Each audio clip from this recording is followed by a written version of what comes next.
So John and I are together again, but we have a special guest this time. We have Will, somebody we worked with before, who currently has a project that thought might be fun for us to work on together. So, um, Will, do you want to quickly introduce yourself? Ah, I'm Will Munn. I've been doing engineering technology stuff for a long time, 20 years. And I So, also and like to write role playing games. And so I wrote a role playing game that uses lean coffee techniques to build a world, and then you can role play in it. So yeah, yeah, so Will is currently on a cruise, which is why he has the fabulous background he does. that is true. So, what we're going to do is we're going to start off by doing what's called user story mapping. Since Will is the not only going to help us write the software, but also is the so-called product manager, owner, stakeholder, however you want to call it, the person who actually cares what results from this. So we're going to record this. We're going to see how it turns out. Maybe we'll use it. Maybe we won't on the channel. So you may or may not ever see this. I know on podcasts, whenever they say, "Oh, we should cut this part out," that's usually the best part. So maybe this will fall in the same category. I don't know. Okay, so we're going to use Miro, and what we're going to do is again use the technique called user story mapping that I've both used in different jobs as well as taught several classes around. We're just going to do it really simply using sticky notes. The basic idea is to help us to be able to do two things. The first thing is we want to understand the big picture of the thing that we're building, but then also, as we'll see in kind of the second part of user story mapping, we're going to make sure that we understand what the thin slice through the application is that we're going to start with, that we think is going to provide some value to the people that Will's trying to reach with this application. So, Will, do you want to give like a 1 minute overview of what it is that we're looking to do here, both at a high level, like what you're trying to accomplish, Sure. like at an impact level, and then also Yeah, your idea of what we'd be building. absolutely. So there are a lot of indie tabletop role playing games out there, and some of them have been successful in helping to find and reach additional players by setting up a small website that enables things like, generating random characters for that game, or rooms in a dungeon, like prompts, things like that. And they look nice and are popular, I guess, with people who play indie RPGs. And so the goal, that sort of high level goal here for me anyway, is to get more people to know about the Arium role playing game, and potentially look at playing it with their groups. Is there some sort of application we can build that would give us that type of visibility for that, right? As far as ideas, the original idea that I had to do for Arium was actually to take these story flashes that we were both called Arium Flash, which are, let me see if I can say this the right way that's not going to get me in trouble with anybody's IP. Fill in the blank story prompts, right? That have specific labels for those blanks. Like, hey, here's where a character might come in. Here's where, a villain might show up. Here's the place that they could be. And those things would just be blank, labeled as place, villain, character, etc. Right? That was kind of my original idea. And then I was talking with a friend who said, hey, wouldn't it be cool to do that with characters? Here's an example of another game, Morkborg, if you've heard of it, that has, character sheets that just populate with random information. And these could be fun to play. And so went back and forth a little bit on what might be the best thing to do. I think either of those could be fun, but yeah, for our purposes, maybe we should go with whatever is going to be the easiest to implement. I don't know. Yeah, so so I think maybe for like the purposes of story mapping, we'll do the character generation, because I think there's a couple potentially interesting parts of that, and then we'll go ahead and build it. At least build something. So okay, so first step of story mapping is basically just doing a brain dump, right? So the idea is that what we want to do is think about from the user's perspective, what are the different things that they would be doing? This could be like, and not even necessarily thinking about it from a software perspective. I mean, obviously there's software involved, but like thinking about what are the steps that a user would take to do the actions that we are going to enable using software. And then we can figure out where the software is appropriate. And then even sometimes where the software isn't appropriate. So there's oftentimes, as we build out a story map, user story map, that there's potentially places where we recognize that, yeah, we could build software here, but it may not actually be helpful. So as I'm saying that, it seems like all of these, like both of the different tools that you talked about,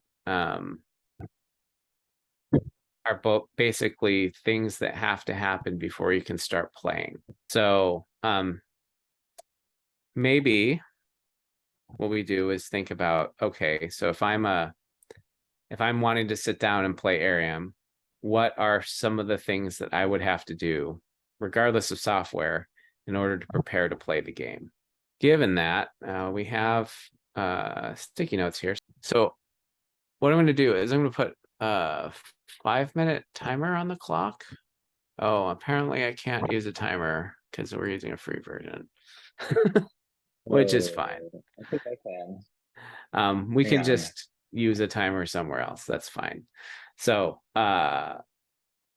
let's just say we'll take about well, sorry, I'm gonna probably edit this out. Let me think. Fortunately, you're the one that Remember, has all of the always knowledge. edit out the best parts. Well, so what's the first thing? Maybe, I wonder if the best way to explain it might be to show rather than write to begin for a minute. Would that make sense? To what? Sorry. To show rather than write. And I have so like most role-playing games, the game has a character sheet. I could show you like a blank character sheet, and we could see, you know, what's sort of on there in terms of what's needed. And it's going to look different from, you know, what we'll put together probably, right? In a lot of ways, because this is meant to be generic, that you can put any information in it. But what we'll do will be more specific. Does that make sense? Sure. So that's going to like be at a level of detail, maybe more than what we are going to do right now. So like, okay. So I'm just thinking, so like number one, we need to generate a character sheet, right? That's one of the things. Need a character, yeah. Okay. What other types of things would we need to do? You mentioned In order to play. Yeah. Well, I mean, you need a world, a setting. Okay. Like, and that's generated? I mean, technically, yes. Okay. And then you need some kind of a plot, right? For the story. The story. Okay. Okay. Okay. What else? Are those kind of the three big things you can think of? I mean, other than players, right? Sure. Those are the three big things, yeah. So you need to like select other people to play with you. Mhm. Okay. As part of generating And a then I character. suppose you need, dice or a random dice roller generator, then probably if you're going to play in person, sticky notes and Sharpies. And if you're going to play online, then, a board like a Trello board works really well, or something like that. Okay.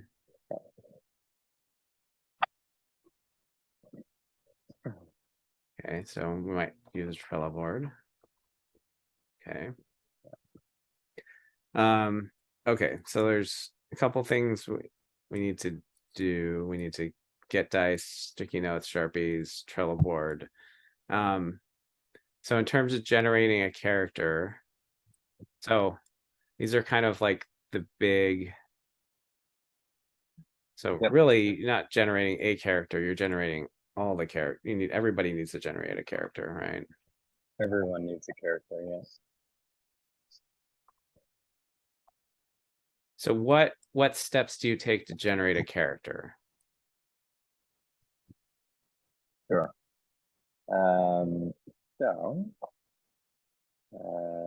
The first thing that you would do to generate a character, well, there's a few ways you could tackle it, right? You could start by saying, hey, here's a name of the character that I want to have. So they need to have a name.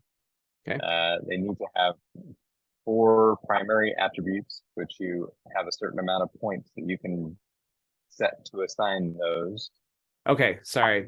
Let's back up. So think of the last time you generated a character, and let's go through the steps that you took. Like, let's not try to abstract it to like the general purpose, like character generation. Let's think about like the last time you generated a character for Arium, what were the steps that you took?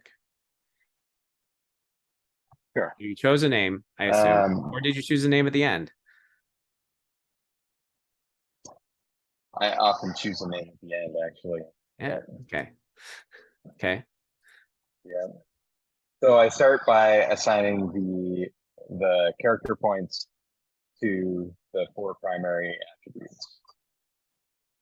To 4 attributes? Yep. Okay. And then once they have the 4 attributes with their number of points assigned, then you derive the. Wait, so those are 4 attributes are set by the game, right? They're not 4 attributes that you pick, or are they? Do you have to pick the attributes? Correct. They're set by the game. Yep. You have mind, body, spirit, and heart. Okay. Okay. So after that, you've assigned your points to the 4 like built-in attributes. Yep. And then there's some derived attributes that you calculate from those original attributes. So there are 6 derived attributes, and then you also have health and resistance that you're going to determine from that. So the derived attributes, you want them listed up? So just like if I'm doing these derived meaning that based off of whatever, there's like a calculation that happens, or? Yep. Okay. There's a simple calculation that happens. Okay, so you calculate the derived attributes from the 4. What'd you call them? I probably should put that in there. Yeah, primary attributes. Primary.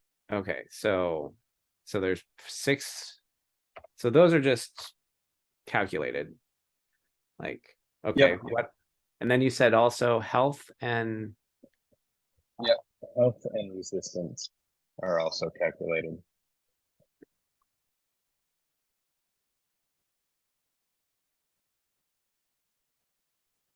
Yeah, that's not spelled right. Yep.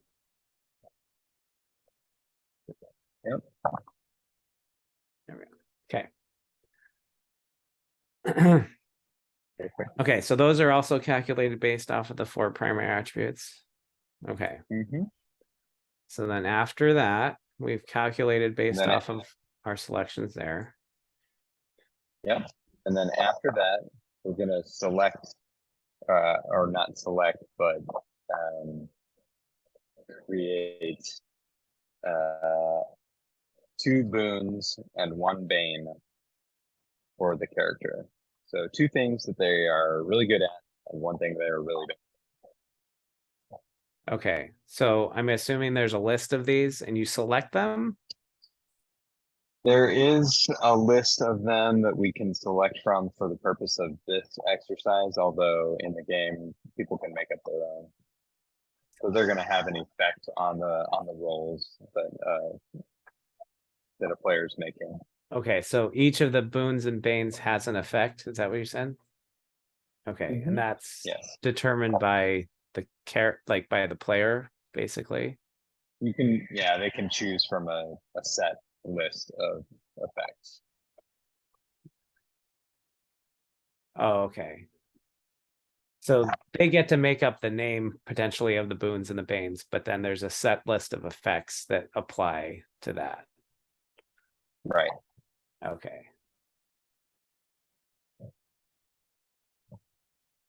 And then they're going to get a goodie, at least 1 goodie, maybe more than 1.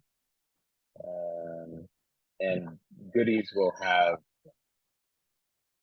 features and flaws. Sorry, whatever is going on with your noise canceling, it's making it hard for me to understand you. You know what? I'm gonna move because my battery is almost dead. So let me turn off my camera, and then I'll get somewhere where hopefully there's less interference. Okay, so you get to choose a goodie. Yeah. You choose a goodie, and then that goodie will have features and flaws.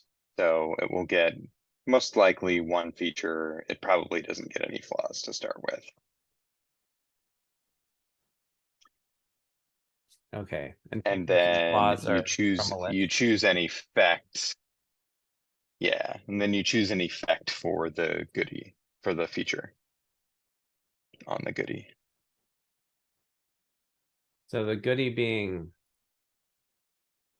an item? It's a physical item of some kind, or it could be a relationship with the person. It's something extrinsic to the character. Okay. Okay, choose an effect for the feature. I assume you also have to choose an effect for the flaw. If there is a flaw, yes.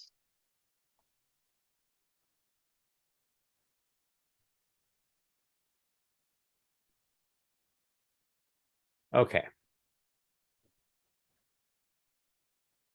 What is next? Next would be the point where you probably come up with a character name. Okay.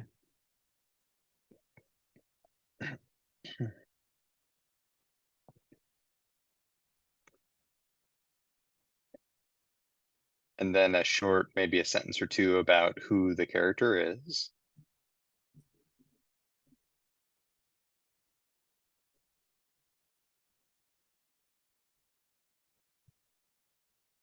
Okay.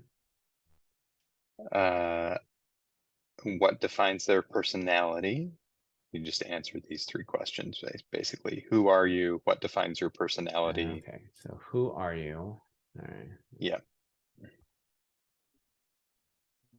What defines your personality? Yep.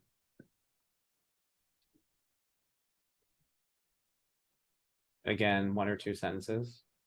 Yep. And Okay. then finally, how do you look? How do you look?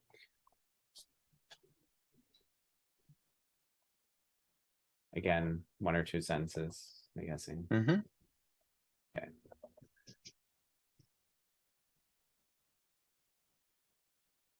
Okay. Is that the end? Or what do you do after that? Yeah, then you get some discovery tokens and you're off to the races. Okay. What are discovery tokens? Every character starts with 3 discovery tokens that they can use during the game. Okay, but they're not essential to the character. They're not. They are part of the character, part of their sort of game inventory, but yeah. They're in their item bag, but they're not part part Sure. of the. Yeah. Okay. Yeah. Makes sense. Yeah. Okay. So I'm going to ask it, even though I'm guessing that you've done this enough times, given that you not just play the game, but wrote the game, that have we missed anything? What have we missed? So. Maybe like.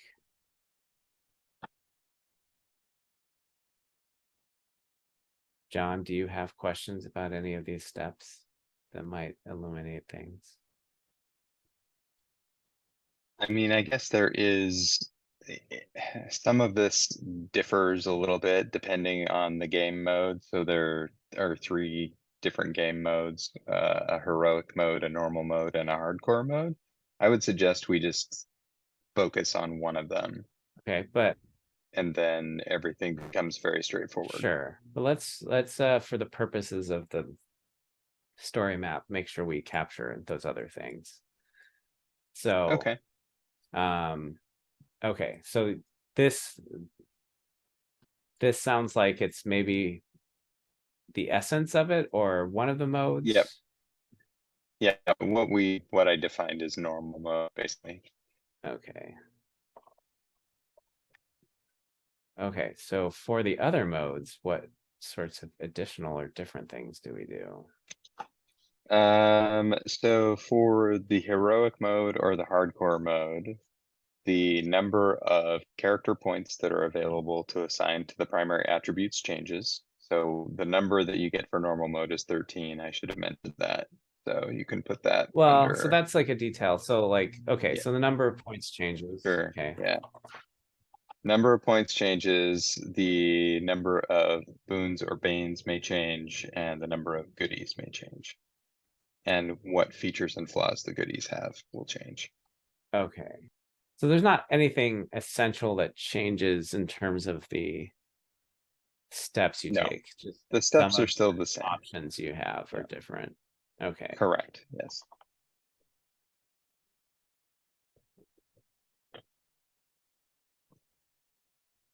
Okay. And then you said the features that are available or effects that are available might change? The number of features and flaws a goodie gets might change. Okay. And in those modes, the calculations for derived attributes and health and resistance, the calculation part is the same, right?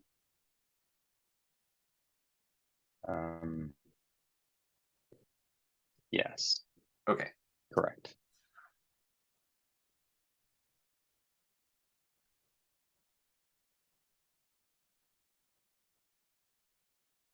Okay. Excellent. Okay, so all of these things have to happen in order for a character to be generated. Mm-hmm. Some of these probably could be grouped. So like, for example, these two could be stacked together as calculations that can just happen. Mm-hmm. Yes. Let's see. Like this. Right. Here, I'm going to put this above it. Oh, yeah, sure. Okay, so and these, all right. And then even all of these end up kind of being together, right? Yeah, exactly. Right. Like, do you have names for these steps in the game? Is there existing nomenclature? Because oftentimes you're doing user story mapping in order to like create a shared understanding, create a shared nomenclature on certain things. But my guess is that given that this is a well-defined process, that we already have some names. And actually the way that it's set up in the game, the first step is to create the character concept, which is the four things that you have at the end there, right? The name, and the 3 questions. So creating character concept, that's step 0, essentially. Except for you seem to normally do it at the end. I actually usually do it at the end, but Okay. yes, it is technically the first step, Sure. But the preliminary it's step. a step. We'll take the step. Okay, so where?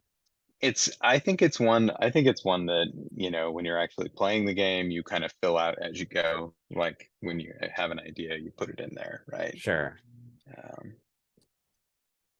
Okay, and then you determine the number of character points that you're going to receive. That's step 1, and that depends on the game mode, and yep. Wait, so and then we assign character points? And then you assign the character points. Yep. Okay. And if you don't use all the character points on attributes, you can potentially spend some of them to get extra boons or banes, things like that. Oh, Maybe an extra goodie. okay. Yeah.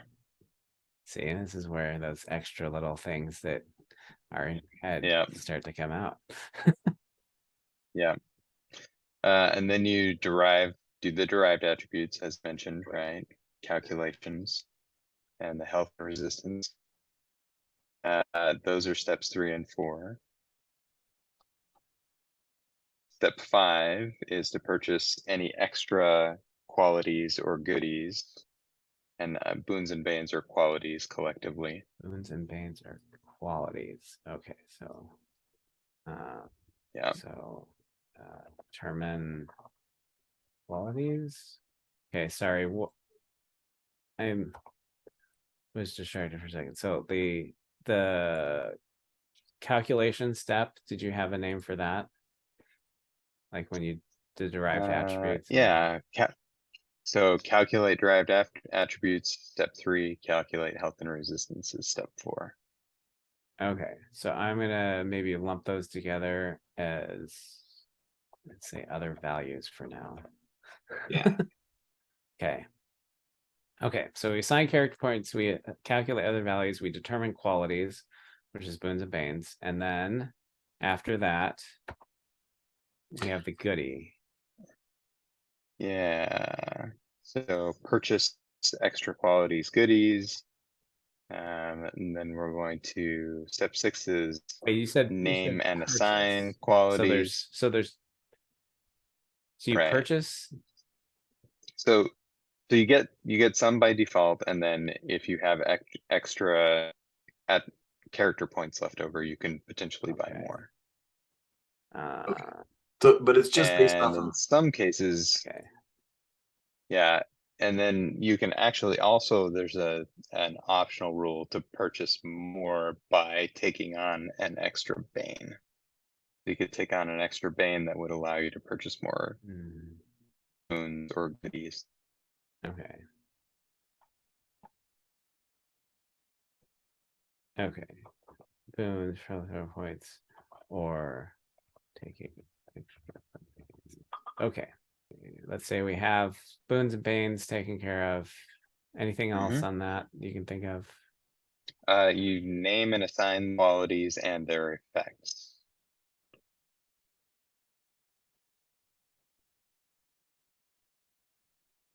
And then the very last step is to determine discovery tokens, which I kind of mentioned, I think. So the number of discovery tokens depends on the game mode, and yep. Okay. Does the number of discovery tokens depend on any of this other stuff? Like it's not calculated based off. Just only the game mode. Yep. Okay, so we have boons and banes. We have, you said, okay, so a goodie has features and flaws. So this is features and flaws are qualities as well, right? So boons, banes, features, flaws are all qualities. Okay, so all of these, wait, but So a character has boons and banes.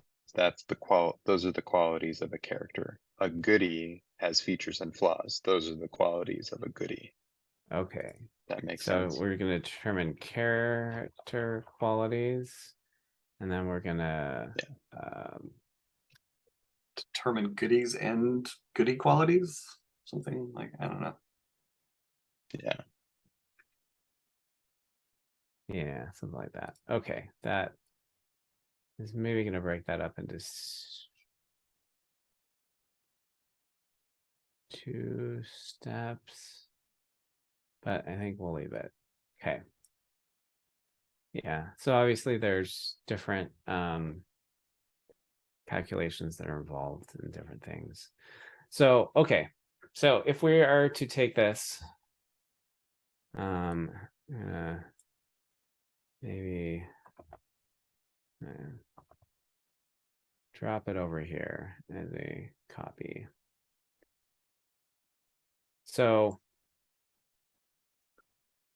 in terms of the software,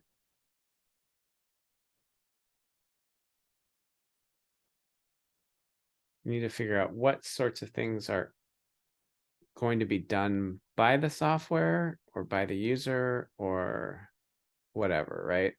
So I know when we've talked before, we've talked about, oh, it'll just generate a whole character for you. So I don't know. So I guess part of me is like, well, do we want that to be completely everything on here? Like anything that you would normally pick? Or, I mean, I'm just thinking like just scope wise, like even just doing this calculate step, I'm guessing it's not super hard, but like if I just put in my 4 primary attributes and like, boop, here's your derived attributes and Yeah. health. It's mainly just averages, right? So it's, 2 of the primary attributes averaged. That's the derived attribute, averaged and rounded up. The ceiling of those 2 averaged. Sure. Again, it's not like a super complicated thing, but it's no, very simple. Yeah. But it is something, right? Yeah, so I think the point isn't necessarily to make it easier for a player to create a character, but rather to just have one that's done. And so in order to enable that, you probably, some of it can be maybe a little more close to true random, and some of it there would have to be, data behind it, right? That we would pull from. Right. But like, for example, the answers to those questions in the final grouping there, right? yeah, so you said something interesting there, right? That the purpose isn't necessary to enable somebody to create a character, but to have characters that are already done. Right. I know in some RPGs, like the way people play them, sometimes the character creation part is like a part of the game where it's, oh, I want a character that's like this, and so I'm gonna design it. And then other times it's, I just want to play an adventure. I don't really care who I am. Just give me, one of 10 preset characters. I'm guessing currently we're targeting more that second use case. Would that be correct? Exactly. Yep. Okay. Or for a game master who's running the game to be able to just pull random, characters that they might want to use as an NPC, a non-player character in the game. Okay. Without a whole lot of ceremony and setup. Right. Yep.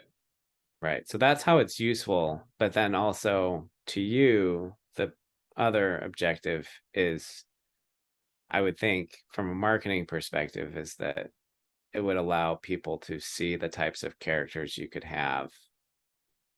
Exactly. Without having to go through, again, all the steps. Right.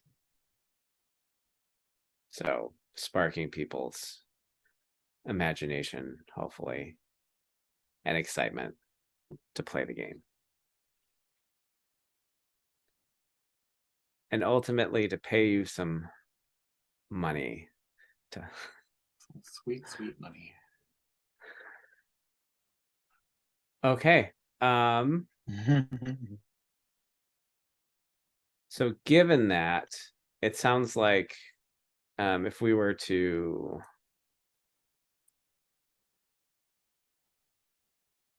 take all of this and say, how would this be software wise, right? Like all of these selections would turn into, or choosing or whatever is just random pick from a bag of a bunch of features.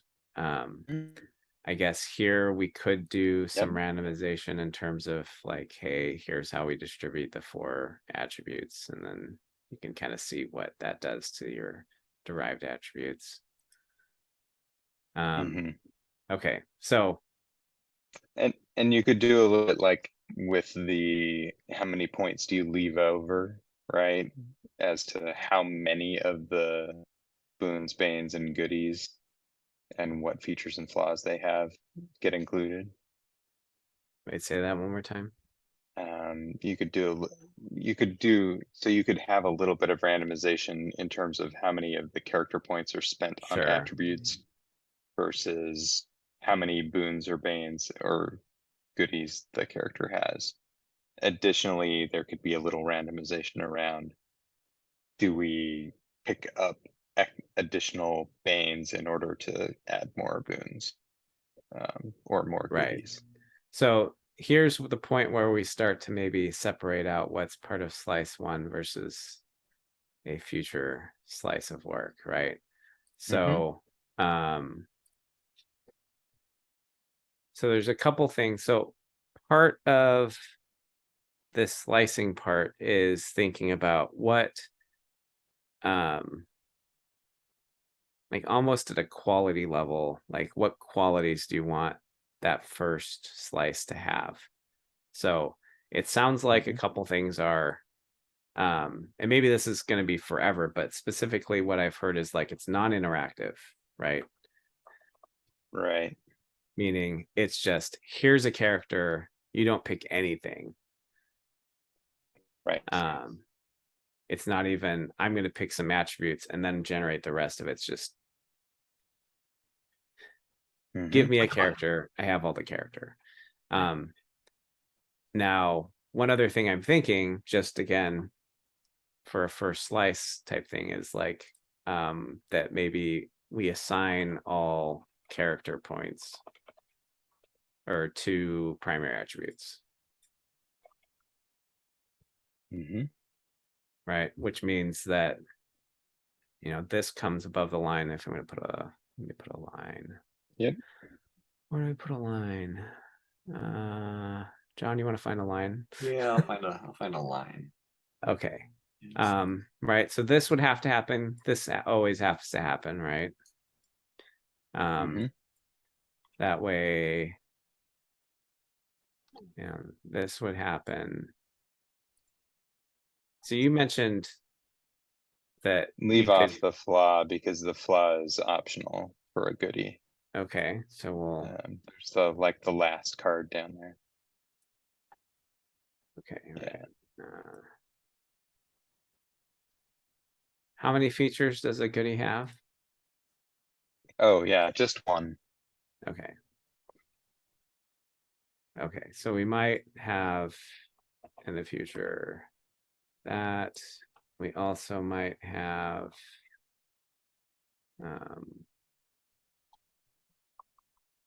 it's an extra goodie. Right, you might have yeah. Or purchase is that the term used? Yeah. Okay. Okay. And then also you mentioned in the character features, you mentioned the optional rule of taking an additional Bane to get more boons, right? Mm-hmm. Yep. More boons or more goodies. Mhm. Or more features for goodies. A lot of it basically just gives you additional options. Yep. And then all of these need to be above the line too. So Yep. Yeah, there's significant amount of complexity around determining qualities in terms of just optionality, right?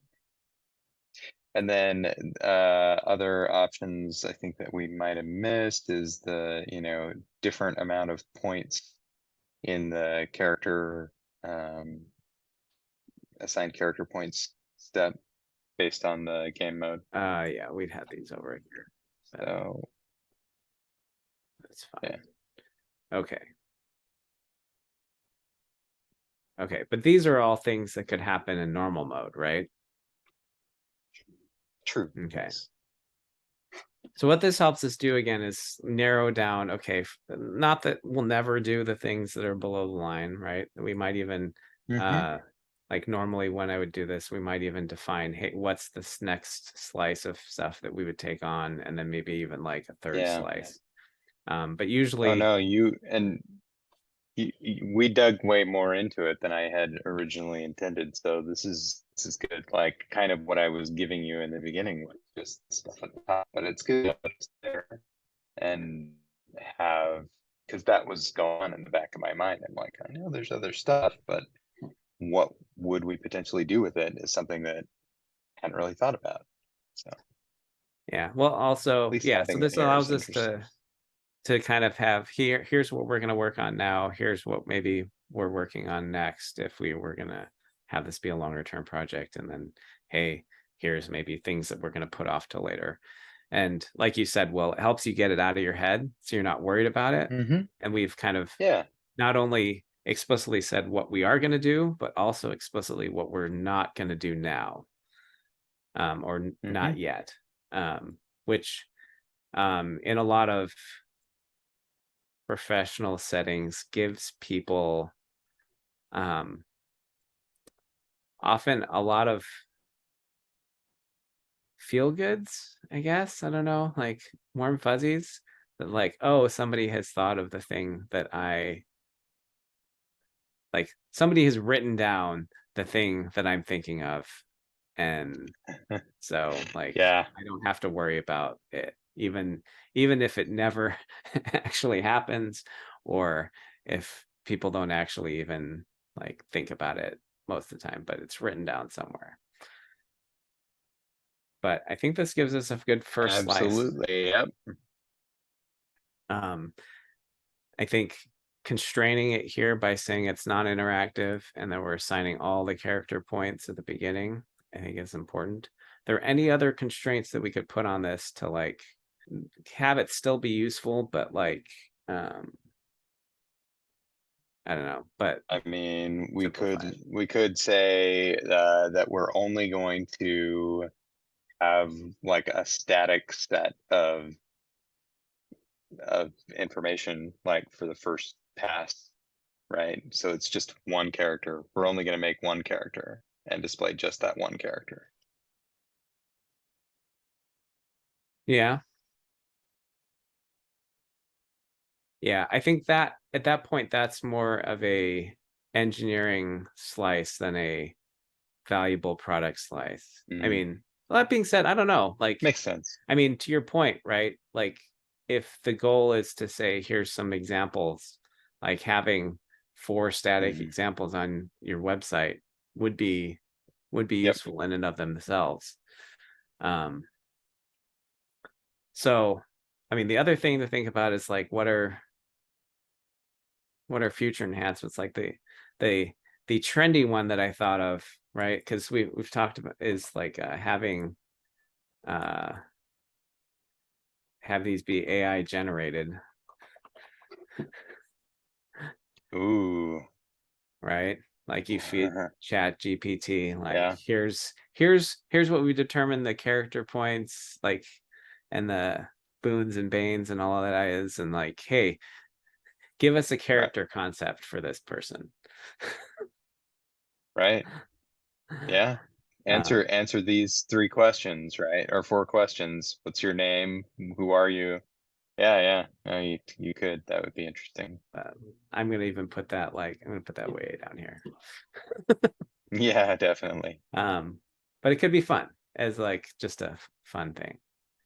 Any other side cases that maybe you want to get out of your head? Well, I don't think so. I had one other question for Will. Yeah. That might relate to this first slice potentially. Maybe. I don't know. In some role-playing games, like if you just have an average score in all of your attributes, then you aren't really good at anything. And you know, your character isn't very interesting. And so sometimes you'll have one attribute really high and a bunch of other ones really low, so you're really good at, strength or intelligence or something, right? Really good at fighting or magic. Is that something that commonly happens in this RPG? Is it something we want to worry about now, or is that a board? I mean, it's a possibility for sure. I think the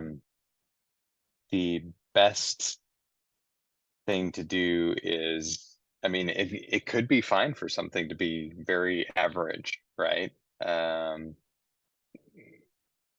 Because even if it's very average, right, the boons and banes, like the qualities of the character or goodies, are going to have a significant impact. And so I think actually average is fine. Okay. But you could, I don't think during the first round it would make sense to say, hey, we want to make sure that one thing is higher than the others or something like that. Yeah. Okay. I was wondering if our attribute. But I know what you're saying, definitely. Yeah, I was wondering if our attribute generation would have to go into do attribute generation this way to generate this kind of character, or do it this way to generate this kind of character. But if we can just say, assign them all randomly for now, that's easy. I do actually have some specific even in the book, in the Arium Discover book, I have templates for stats set up for sort of the tank protector type of template, the damage dealer, the heartbreaker negotiator, and the sage scholar. So each one of those has a different type of template with their 4 primary attributes set at a certain level. Okay. I'll copy that into our Slack channel so you can see it. But that's something that we could do in the future. But in like first slice, I don't think I would do anything with that. Okay.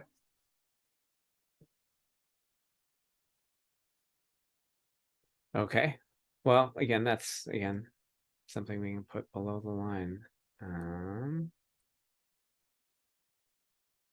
Okay. Well, I think this gives us a good idea, at least to get started. I think I have a better understanding of what the game is. Hopefully we have, between the 3 of us, a decent shared understanding. We'll test that shared understanding and we see we actually write code to do some of these things. So with that, I think we're gonna end this. Yeah. Okay. So we're going to wrap up and move into actually coding. We're going to take a short break and then Cool. We'll probably have this next part as a separate video.